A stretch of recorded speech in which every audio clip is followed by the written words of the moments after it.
So my story is going to be story of 5 Ps. First one, the purpose, the very purpose. Second P, purity of intent. Third P is the perseverance. Fourth P, positivity. And finally, passion. When we started the journey, as what you see today,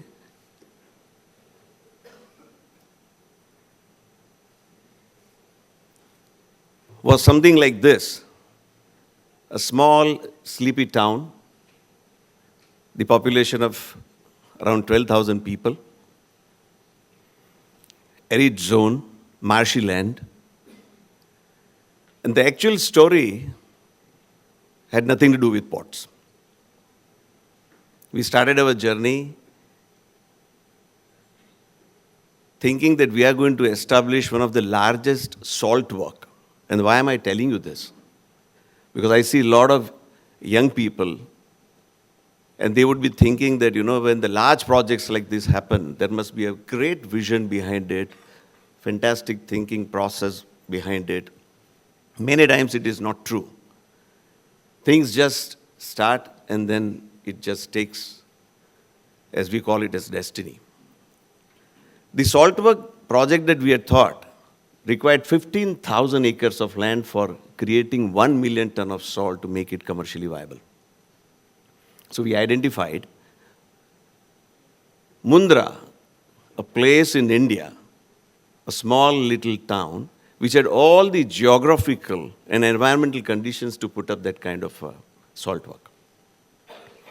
We went, acquired 15,000 acres of land in 91. And the next month we realized that out of that 15,000 acres, 13,000 acres actually belong to forest. And 13,000 acres, because our data of the revenue department and forest department had no connection. So we had to give back that 13,000 acre land. And what we were left was just 2,000 acres. And this 2,000 acres was the Navinal Island, where originally we thought that we would harvest the salt, crystallize on this Navinal Island, and export it through a small jetty. So what was left was this 2,000 acre. Mr. Adani asked, what is it that we were supposed to do here now that we are left with? He said, this is where we are supposed to put up a jetty and then export. The real estate had to be built. Mr. Adani's vision was very clear that we now have to get into building infrastructure. There was no concept of big port. Creating, the entire port business did not exist. But something had to be done. You had to move forward. We will bring cargo from outside, he said.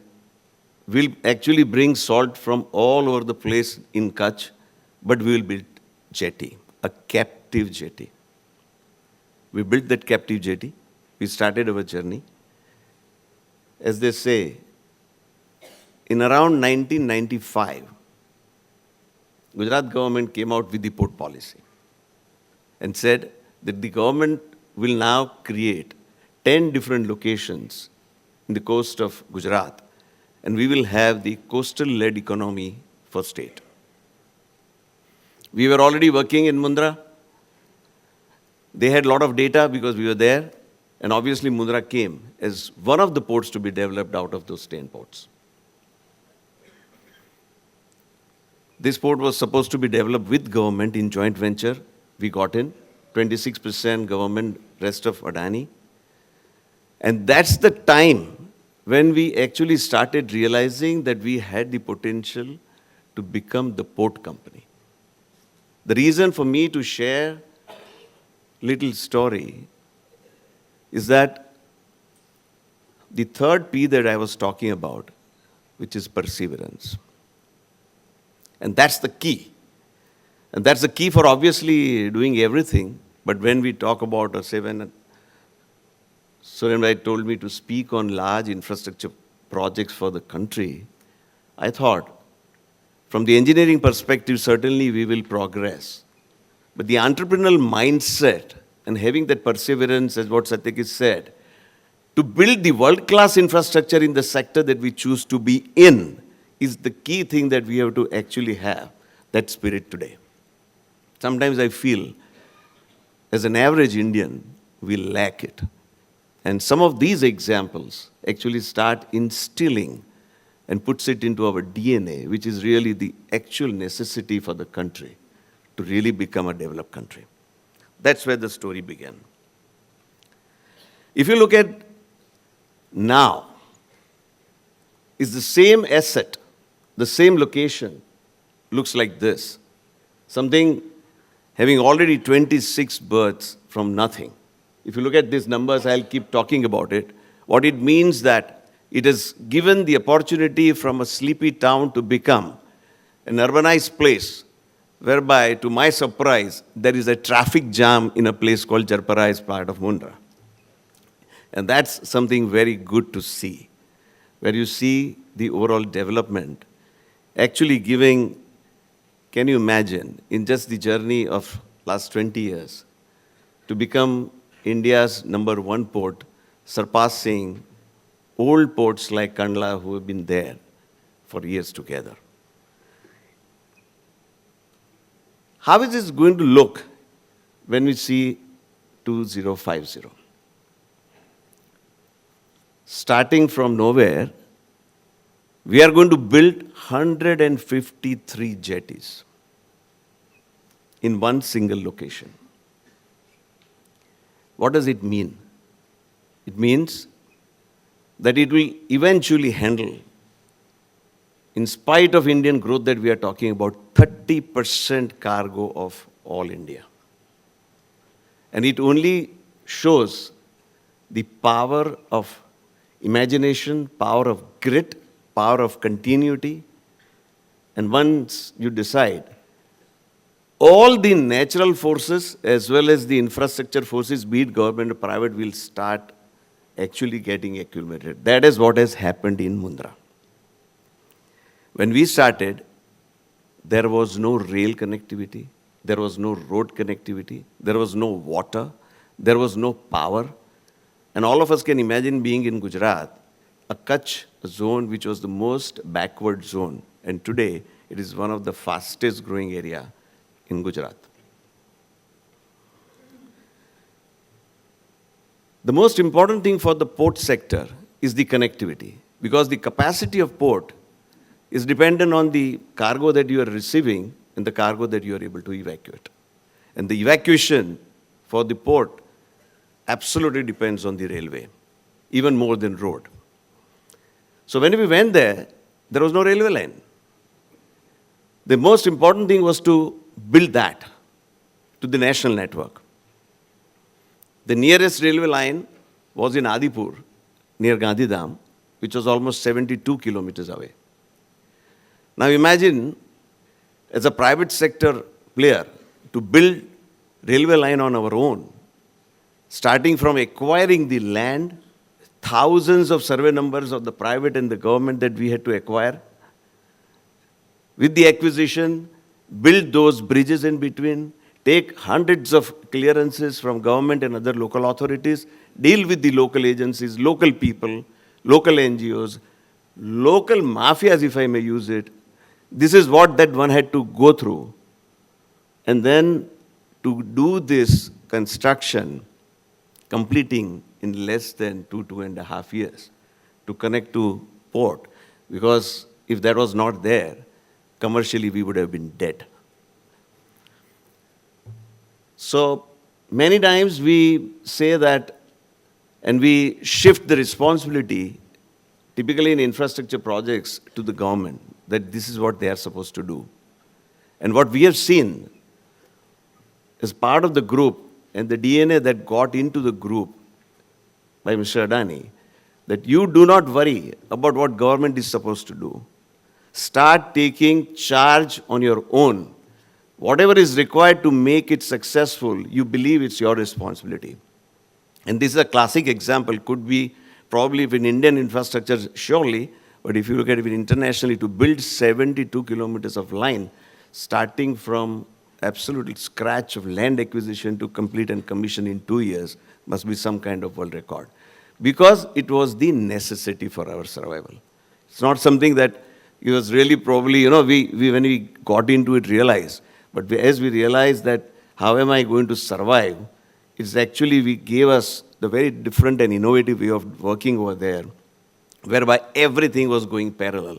So someday, actually, the discussion should happen in a smaller group, I would say, which would make it very interesting to say how to really do infrastructure project and make it happen for those who are interested. And that would be lovely, actually. Because there is a very different way to deal in Indian context to make projects successful than typically what you would have read in your books. So that experience and that sharing of experience would be great. Some of the important milestones, just want to share. Why am I showing this? We actually created 3 different phases. But the reason of listing out is that not only these are the requirements, but important thing is that one has to do it simultaneously. While we start the journey of doing it, first multi-purpose jetty, because at that time you don't know, you are absolutely not sure of what cargo is going to come. You start with the flexibility in design, which is multi-purpose terminal. Because today, when you see fully developed port, you would say the most efficient would be a very specialized cargo terminal, which is for particular cargo or a container or liquid. But when you begin, again, it's something that I'm wanting to convey. Flexibility brings inefficiency, but flexibility gives you hope to survive. And this is something very critical, again, in infrastructure, whereby if you try to create a very specialized facility, but not having sufficient cargo or customers, there are chances that probably it will die early. Important thing is to, when you plan and when you design, to begin with, when you're sure of, build flexibility as part of planning. And multipurpose terminal that we started had capacity to do bulk, container, everything. But as we grew, as you can see, we started specializing, be it different commodities, especially, say, coal, container, liquid. As we got into more and more cargo, where actually the investment justifies this specialized facility, and that's why I'm a little bit harping on this, that be it probably in architectural designs into infrastructure projects, think of how to make it commercially viable, bankable, to make sure that it does not really see early death. And this is a very important thing that we have experienced in port sector. So first phase, as I said, we had multipurpose berths, railway connectivity, container terminal, and very, very important thing I want to mention is SPM, single point mooring. SPM, I'll come to SPM, just want to show few pictures that you can see of multipurpose berth, railway connectivity, liquid storage tanks. These are all essential ingredients for any commercial port. You begin with something, but then you'll have to build more and more facilities whereby you are not refusing a single customer. Eventually, the port's success depends on your ability to handle different types of cargo. And today, Mundra, we are very happy and proud that there is not a single type of cargo that cannot be handled at Mundra. Classically, SPM means a large facility in middle of the sea, which is handling VLCC, very large crude carrier, which have less facilities actually available in India. And we were one of the first one in private sector to set up that facility. So when you see overall, the port right in the first phase had the capability of handling all bulk cargoes, all types of project cargoes, all types of container cargoes in one single location. These are few pictures that you can see that as we grew, we kept on expanding not only our terminals, in multi-purpose side, but also on the container side, also on the liquid side, be it on the marine side as well as on the land side. Be it the warehousing for the liquid or for the bulk, or the entire port backup facility for the containers. Some of the learnings that I want to share. When we built first multi-purpose terminal, originally it was supposed to be the hollow precast piles. In the marine environment, after doing the extensive investigations of soil and a company like L&T, we decided on a particular construction methodology. These were concrete hollow pre-stressed piles. When we started driving those piles, some of the locations we realized that the soil was very stiff and we were not able to really drive the piles. The entire engineering had to be redone. We had to change from the concrete piles to steel piles in the middle of the project. L&T had to change the entire construction methodology. We lost out on 6 to 8 months.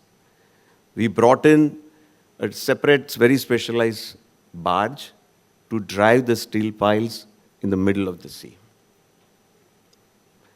Large infrastructure projects will face a lot of difficulties.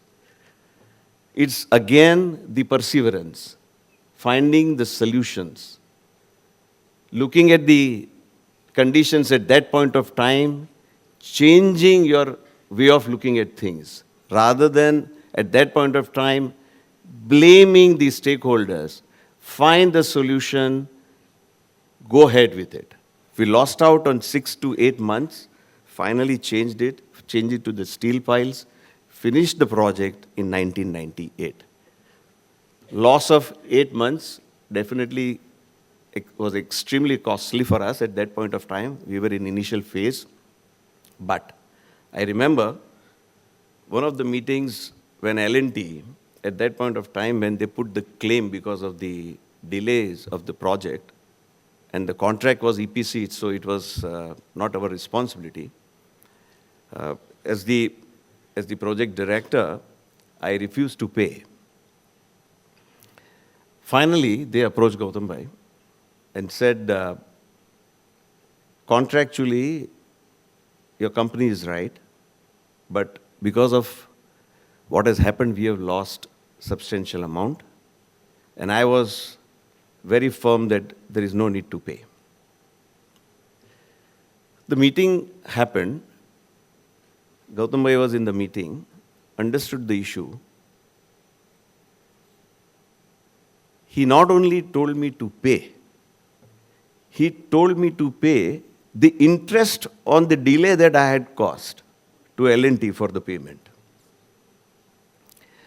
And I was shocked. The team was shocked. The only thing that he said in 98, that one day we are going to be a very large infrastructure company. And you cannot become what you want to become without stakeholders with you for a long time. This was 1998. Both of us, Mr. Adani and myself, we were in our early 30s. The ability for the entrepreneurs or whoever is dealing with the situation to see long term and create that stakeholder environment and to make sure that a small loss at that point of time, what it can really cause is something for the youngsters to really understand and learn and imbibe at the early stages of life. Once these elements are part of you, it will take you a long way.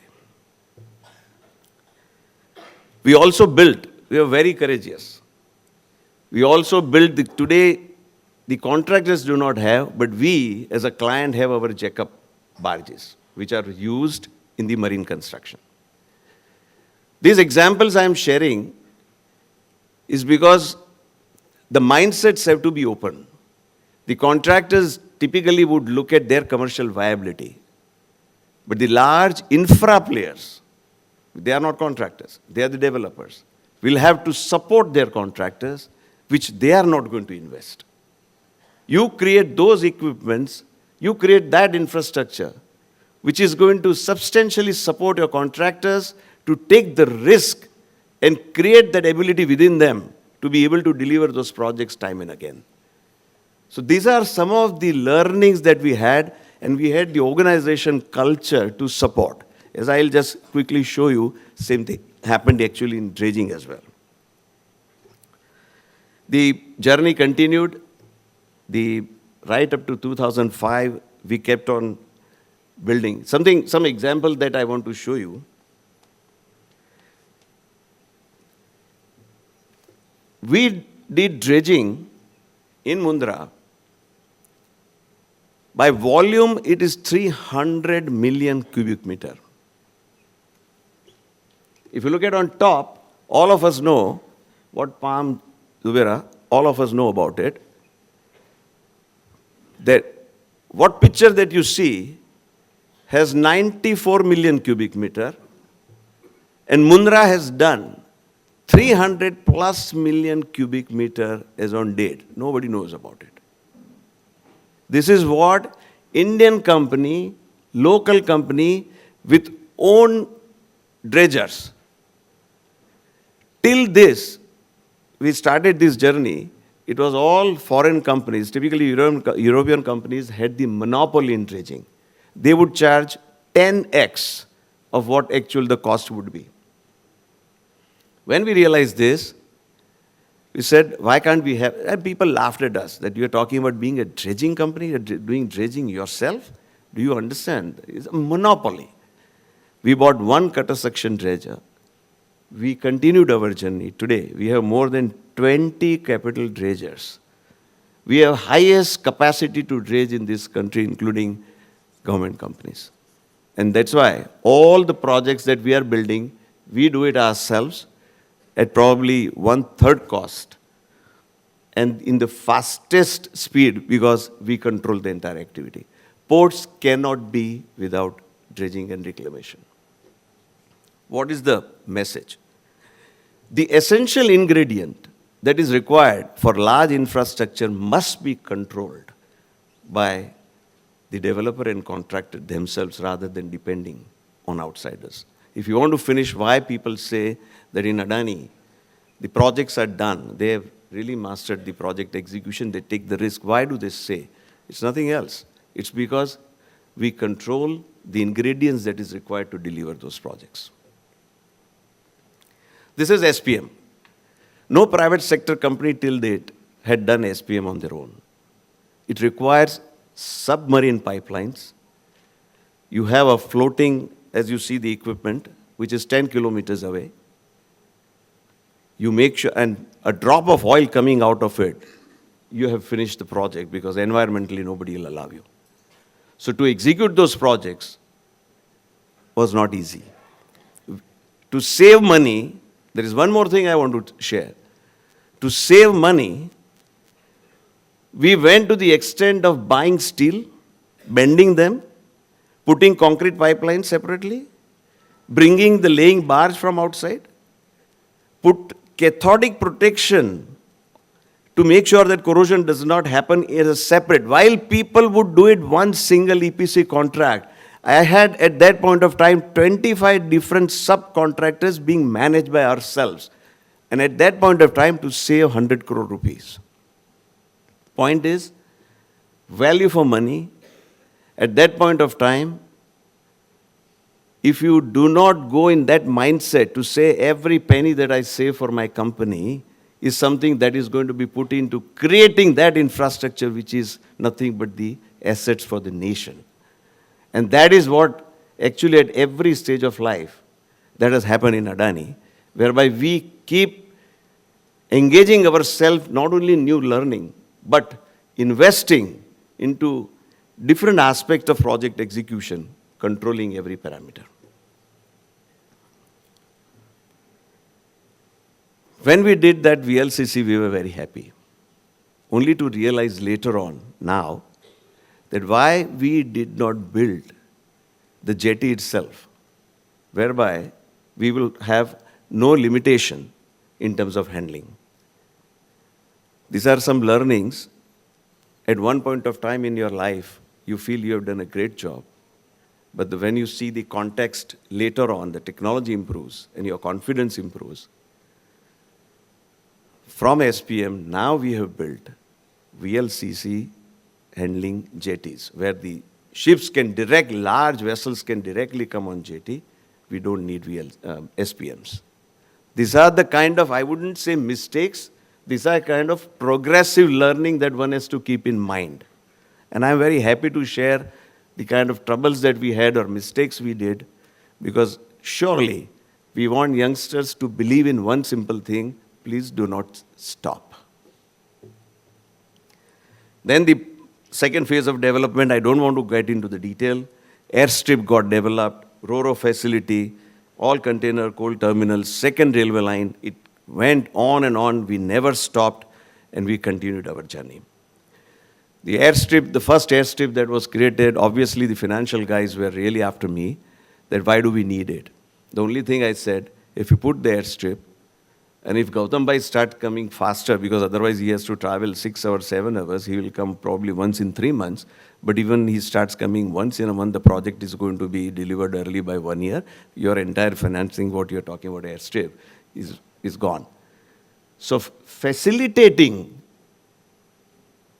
stakeholders to really come in, be it consultant, contractors, things become so easy. And that's very important for infra projects, because they are at different level of sites of difficulty. This went on. These are some of the pictures that you can see.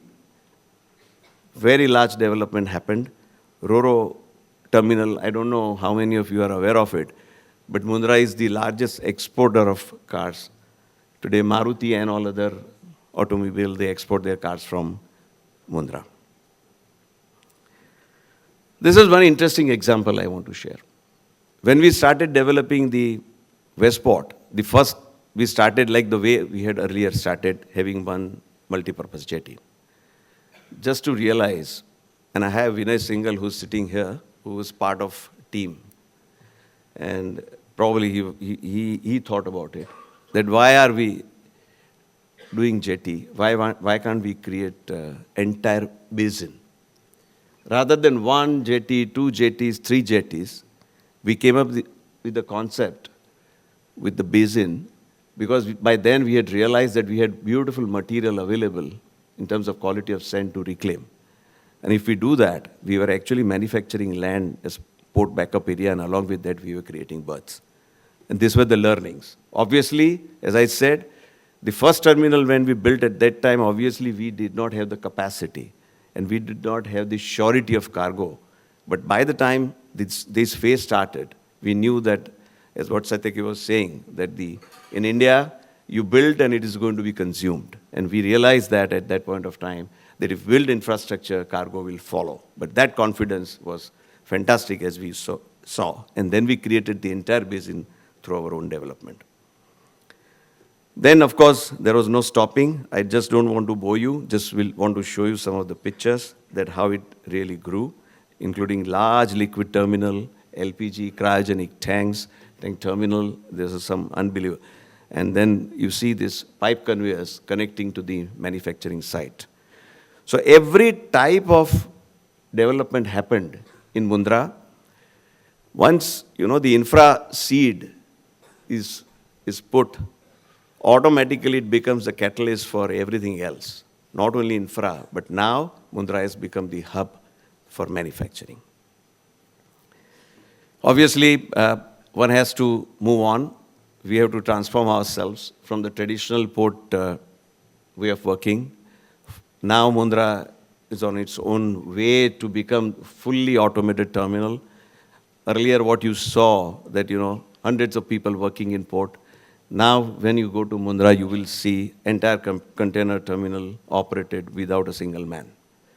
And that's the transformation in nutshell that I'm saying that is going to happen. And as what we were mentioning, when you look at China, I mean, it's just amazing. And I totally agree that there is no comparison, but let's strive for that. And that's exactly what something Mundra is right now on that journey of. If you just quickly see the scenario, port scenario, some of the numbers that you'll be able to see, that it is just amazing that when we have 1,000 million ton cargo that India will handle,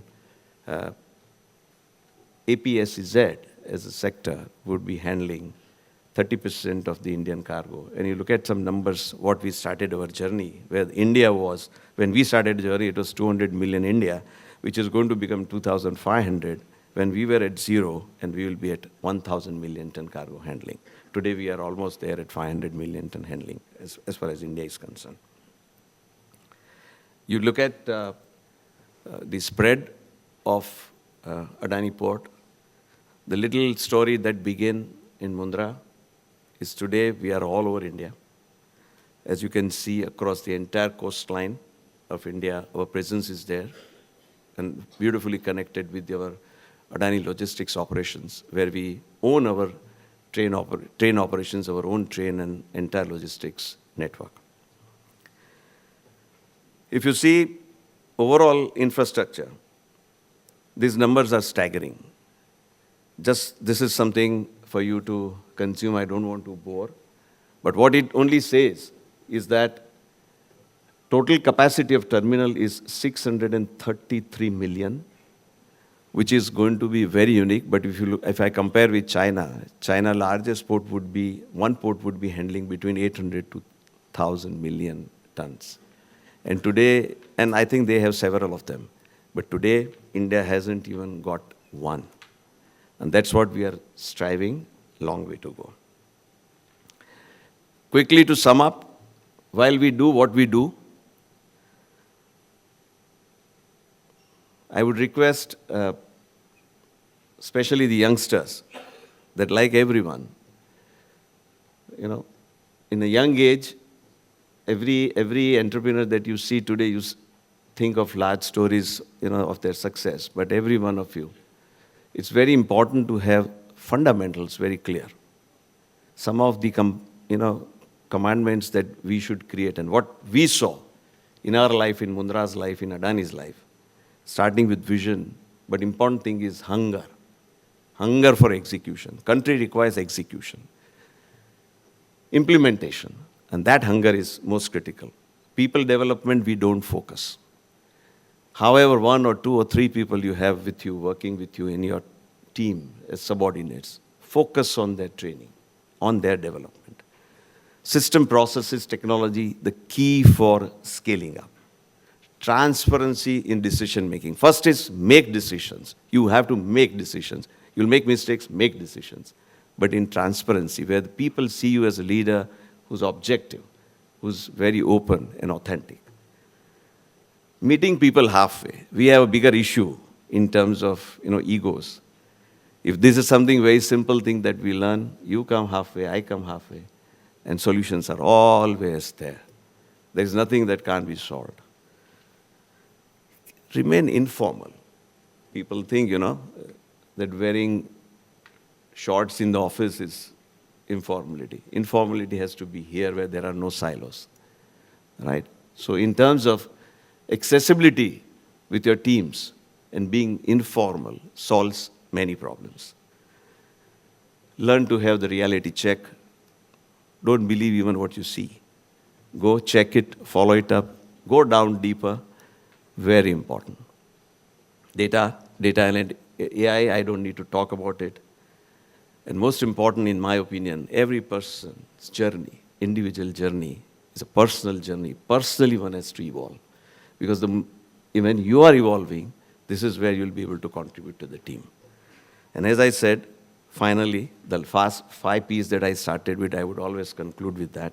Purpose, purity, perseverance, positive, and passion.